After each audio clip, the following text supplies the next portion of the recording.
अरे ओ कुसुम, कहाँ चली गई? कितनी देर से मेज पर जूठे बर्तन पड़े, उठा कर ले जाओ। बस आई माँ जी। काम नहीं दिखाई पड़ता तुमको? बस बहाना चाहिए काम ना करने का। माँ जी, राजू पानी में फिसल कर गिर गया था, बस उसी के कपड़े बदलने लगी थी।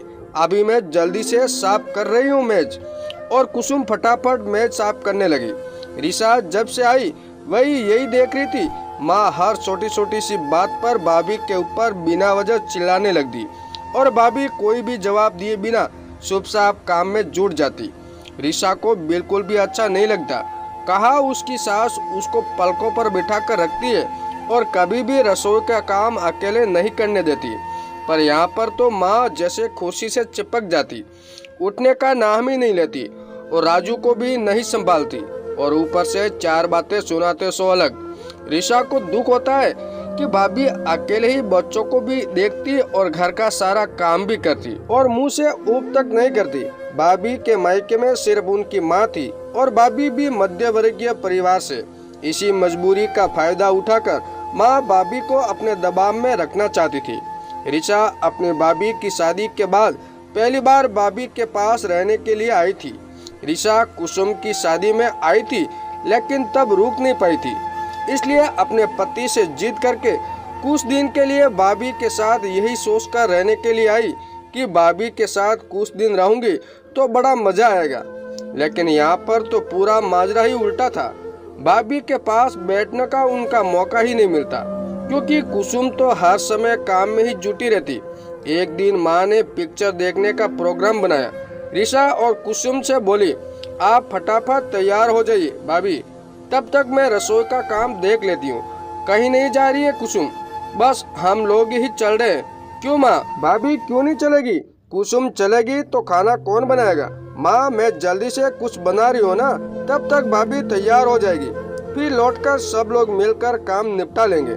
नहीं कुसुम नहीं जाएगी। कुसुम जाएगी तो राजू भी जाएगा और वो पिक्चर हॉल में रोएगा तो मुझे बिल्कुल भी अच्छा नहीं लगेगा।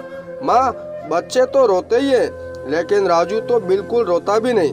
अगर रोएगा तो मैं संभाल लूंगी। नहीं, कुसुम घर पर ही रुकेगी। इतना कहकर माँ तैयार होने चली गई। जब सब लोग तैयार हो गए तो माँ रिसा से बोली, तुम तैयार नहीं हुई अभी तक? नहीं, मैं नहीं जा रही हूँ माँ, मैं भाभी के पास रहूंगी।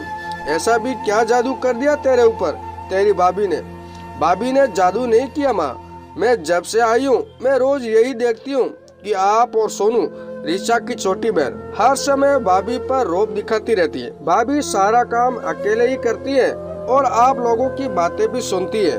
भाभी के मायके में उनकी सिर्फ माई है, न सिर्फ इसलिए, और वो भी मध्यवर्गीय परिवार से, इसलिए और भी ज्यादा आप उनको बातें सुनाती रहती है। वो इस घर की बहू है तो क्या? भाभी का भी आत्म सम्मान है माँ।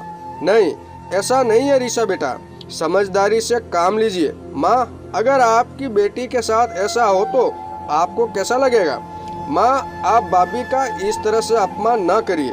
भैया भी आपके सम्मान की वजह से आपसे कुछ नहीं कहते, समझते तो है ही, लेकिन इसका मतलब ये नहीं कि आप भैया और भाभी के सीधेपन का गलत फायदा उठाए।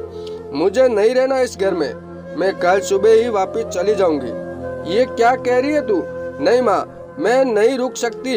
अगर बाद में आपके दामाद जी मुझे लेने आएंगे और भाभी के साथ इस तरह का व्यवहार देखेंगे तो उन्हें बिल्कुल भी बर्दाश्त नहीं होगा और वो तो तेरा यहाँ आना जाना भी बिल्कुल बंद कर देंगे, क्योंकि मेरी ससुराल में तो बहुओं को बड़े लाड प्यार से रखा जाता है। इतना कहकर रिसा अपने जाने की तैयारियां करने लगी। जब बिटिया पर बात बनाई तब राधा को अपनी गलती का एहसास होने लगा और रिसा से बोली, रुक जा बेटा, अभी तो तुम्हें सिर्फ 4 ही दिन हुए हैं, और 4 दिन हुए तो क्या, मेरा तो इन 4 दिनों में ही इस घर का ऐसा माहौल देखकर दम घुटने लगा। जिस घर में बहू की कद्र ना हो मैं उस घर में बिल्कुल नहीं रह सकती। पर बेटा दामाद जी क्या कहेंगे? अगर तू इतनी जल्दी चली जाएगी तो उनसे 15 दिन को बोलकर आई थी। कोई बात नहीं माँ, मैं कुछ भी बहाना बना दूंगी। अच्छा बाबा, मैं अपनी गलती स्वीकार करती हूँ और तेरी भाभी को पूरे प्यार और सम्मान से रखूंगी।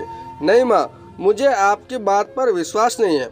आप मुझसे वादा कीजिए कि आप भाभी के साथ में किसी भी तरह का गलत व्यवहार नहीं करेगी, उनको गलत बातें भी बिल्कुल नहीं सुनाएंगी।